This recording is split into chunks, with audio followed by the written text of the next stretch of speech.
Hello, this is Modern Master Art, and this is another drawing which I have had completed for a long time, but I'm uploading them with commentary, and this is the next one to go. So, classic Volvo drawing. This is a 22-hour long drawing. I was commissioned, you'll be surprised to learn not, that I got this commission from the Footman James Classic Car Show, which is, I think, the very last one that I did, if I remember correctly.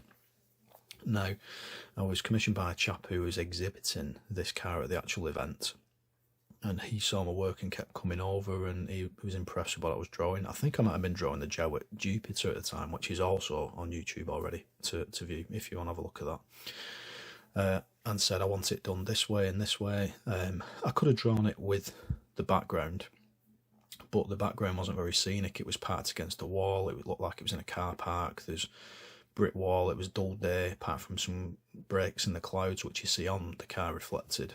Railings, there was tarmac and pools of water all surrounding it, so it wasn't the most scenic thing to have it. And I could have drawn it with all the background and it would have all been photographic and great, but it wouldn't have been the best surroundings. So the chap asked me just draw it on its own, so I did what I do with a lot of cars. I've just drawn it as it is, with some shading and shadowing underneath just to get some context of how it stood and the angle of it.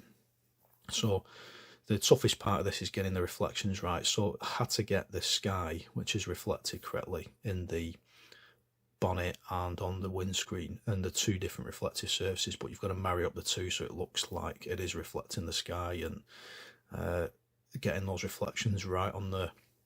So I use Caran d'Ache pencil crayons, Prismalo they're called, and they're brilliant because they're super detailed and extremely delicate and precise as well, so you can blend the colours nicely together.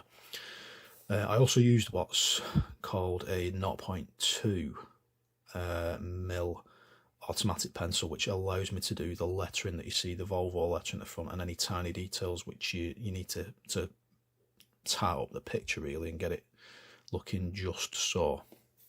And it's brilliant. I love it because you can get the tiniest amount of detail on there, and it's one of the tools I use most within my drawings. Using the black on the side, it just gives a bit of contrast. That's the actual colour of the car anyway. But it was nice to do a different car other than sort of supercars, which I'm normally used to doing, because I normally do your sort of Koenigsegg's and your McLarens and stuff like that. But it was nice to do a normal classic car. And there you go, that's the finished product. Thank you very much for watching. I appreciate you watching, because if I didn't have you watching, then I wouldn't have anything really, would I? And I've just got another picture which shows it in its frame, which was done by Black Dog Framing in Ruthin. Top guy, retiring next year. Gutted that he's finishing, but he does a lot of my framing and mounting and everything. Please like, share and subscribe to Modern Master Art as usual on YouTube, Instagram and Facebook. There is definitely other things on Facebook and Instagram. Better pictures, more detailed pictures on there that you can see that you don't get on YouTube. Thanks for your time, and we'll be back again soon. Goodbye.